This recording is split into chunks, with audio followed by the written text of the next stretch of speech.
American politics are escalating so quickly that sometimes it's a challenge to keep up. This has been true really ever since 2015, when Donald Trump emerged on the scene and completely upended the Republican Party for the better and went on to win the election. But even since Trump's election and inauguration, things seem to be escalating at an increasingly rapid pace. Things are falling apart. Americans are increasingly divided, atomized, and weaponized against each other. Now, that's all a narrative you could hear from Fox News or Rush Limbaugh. They'll tell you that Americans are increasingly divided, but they won't really tell you why. They won't touch on the idea that the American nation we once had is long gone, and instead of a nation, the United States is now an amalgam of diverse people with diverse interests, and our only commonality being that we live within the same geographic borders. Today's video will be more serious than most. We're going to trace the history of national fracturing that has been occurring throughout the Trump administration, and we're going to look at how the left is really getting ahead of themselves, potentially biting off more than they can or want to chew.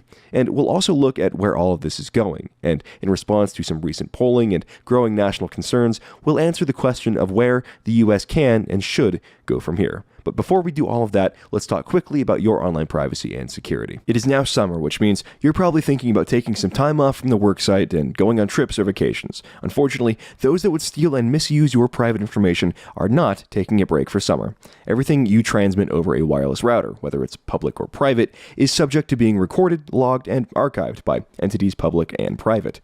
The free Wi-Fi at the airport, free Wi-Fi at the restaurant, or free Wi-Fi at your university. None of them are really free, and the price is your privacy, with every site and service you access being logged and watched by someone other than you. That's why I recommend all of my viewers use a VPN, or virtual private network, whenever you go online. So fortunately, my friends at Virtual Shield have built a service that will keep you protected on every device, from your iPhone to your desktop computer, for less than the price of a cup of coffee every month. Virtual Shield's VPN technology keeps you secured and private online, and unlike those free VPN services, they don't log and sell your browsing data. Plus, with servers across the globe to choose from, you don't have to worry about your connection being slowed or throttled. Regardless of whatever country you're in, you can pick servers worldwide to browse the internet from, something that I know our European friends will appreciate. Visit hidewithjames.com to get Virtual Shield's exclusive summer deal, full-fledged VPN protection for less than $3 a month. For $275 a month, you can be protected and secure online. At this point, there's no reason not to have it. Visit the website and get protected today. Threats will always be out there, but this deal won't last forever. Trump is a Nazi! Trump is a Nazi! Trump is a Nazi! The story of leftist escalation really begins during and shortly after the 2016 election, wherein pundits and activists repeatedly referred to Donald Trump and his supporters as Nazis. Nazi this, Nazi that. Everybody the media doesn't like is a Nazi. Of course, we know this isn't actually true. Nazi has become a completely meaningless term, used by the left and the media to denigrate, smear, and attack any white person with political opinions they don't like. Now, during 2016, the leftist escalation primarily manifested itself just as language. There were violent outbursts before 2017, of course. Black Lives Matter burning cities and shooting people in 2015, violence started by leftists at Trump rallies and other Trump supporters in 2016, combined with heated anti-white rhetoric, but we didn't really see the mainstream left begin endorsing this behavior until 2017. In January of 2017, I was in Washington, D.C. with some friends outside the alt-right Deplorable rally the night before inauguration. This was when Antifa was still a relatively new thing, and I don't think any of us realized how serious the threat was at the time. Anyways, during the chaos at the event, as we were leaving, I was hit from behind by an Antifa member wielding a flagpole. It's all captured on video, which I'll be showing here. Predictably, the police officer that watched the assault take place did nothing about it and let the attacker go free. I ended up in the hospital getting several stitches, and thankfully no serious damage was done. But if I'd been an older or younger person, the damage could have been severe. The next day, Inauguration Day, Richard Spencer was punched in the face while giving an interview on a street corner in Washington, D.C. From here, the Punch a Nazi meme was born. The self-described journalists of the left took to Twitter and their corporate-funded news sites to wax poetically about how beautiful it was that Richard Spencer had been punched by an Antifa leftist. From the forward came this piece, which referred to a fact sheet published by a rabbi that concluded, yes, in fact, it is okay to punch people with whom you disagree in the face. The rabbi cited a great deal of vindictive, violent scriptures in his defense of assault on innocent civilians, almost as if this form of law is not really compatible with Western or American law.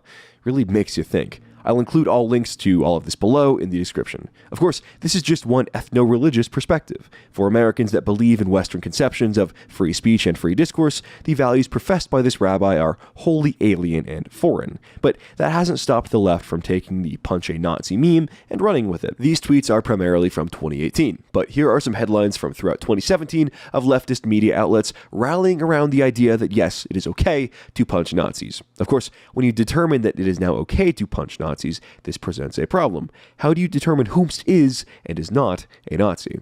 I did a whole video about this topic when the story was hot, and I'll link that below, but basically the problem boils down to subjectivity. What a radical, soy-infused bugman leftist sees as a Nazi may really just be a normal conservative Republican. In fact, that's true in most cases. Of course, unprovoked political violence is not okay against anyone, whether you're Richard Spencer or Michael Hayden. It doesn't matter. Many leftists are raised on comic books and Hollywood movies and have a fantasy of fighting for justice against the fascist state. We know they envision themselves as Hollywood heroes fighting against the looming specter of Nazism. They're addicted to the dopamine rush they get when they punch, dox, or get a so-called Nazi fired. The left has taken on a mindset of total war against their political opposition. It's no longer enough to disagree and to try to win an argument. Now, the left relies on strategies like violence, denial of service, doxing, and harassment to achieve their political ends, silencing their opposition.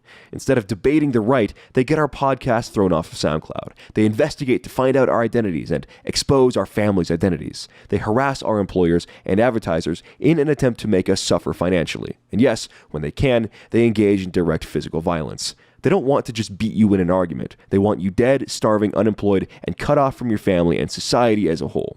I'm not going to say the leftists are the real fascists, because they're not, but they certainly are authoritarians. Their strategy relies on leveraging the power of social shaming and access to corporate services in order to force the right out of the public space. We don't have to rehash the thousands of Twitter bans, SoundCloud bans, PayPal bans, Uber bans, innocent people doxxed, families destroyed, lives ruined, websites deplatformed, and so on.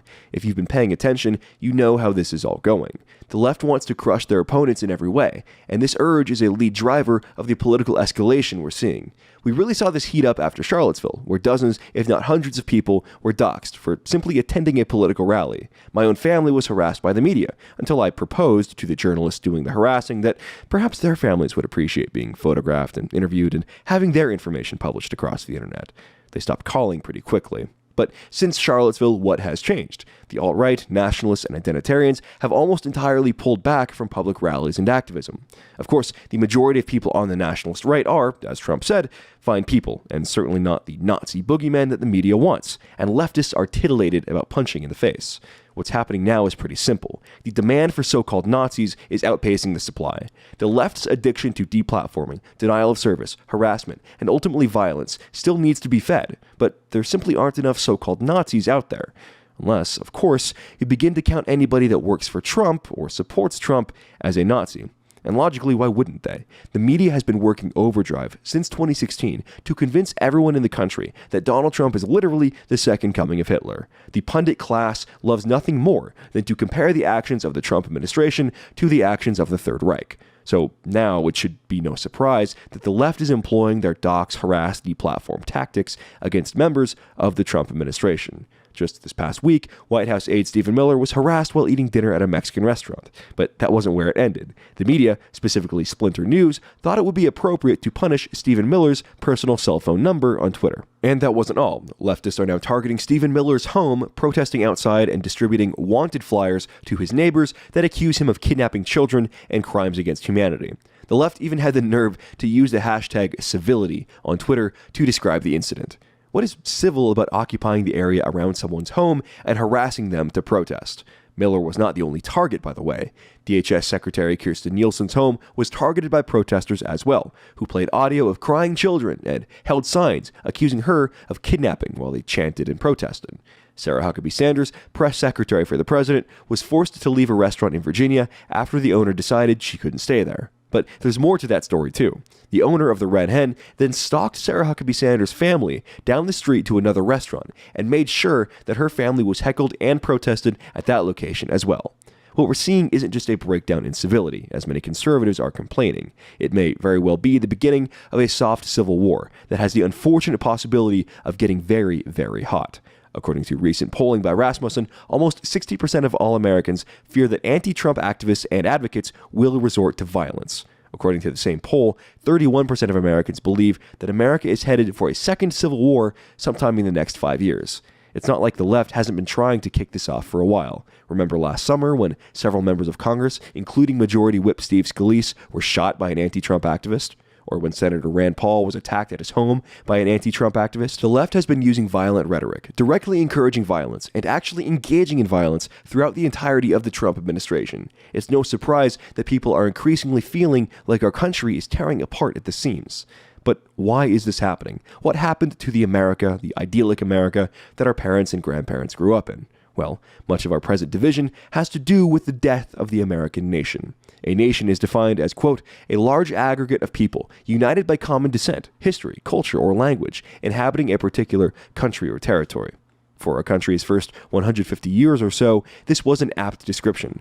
Americans were united by a common European descent, a pioneering history, a free Western culture, and the English language. America of the 1950s certainly checked all the boxes to qualify as a nation.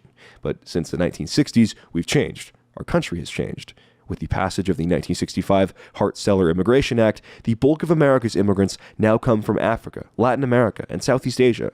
No longer do they come from Western, Northern, Central, and Eastern Europe.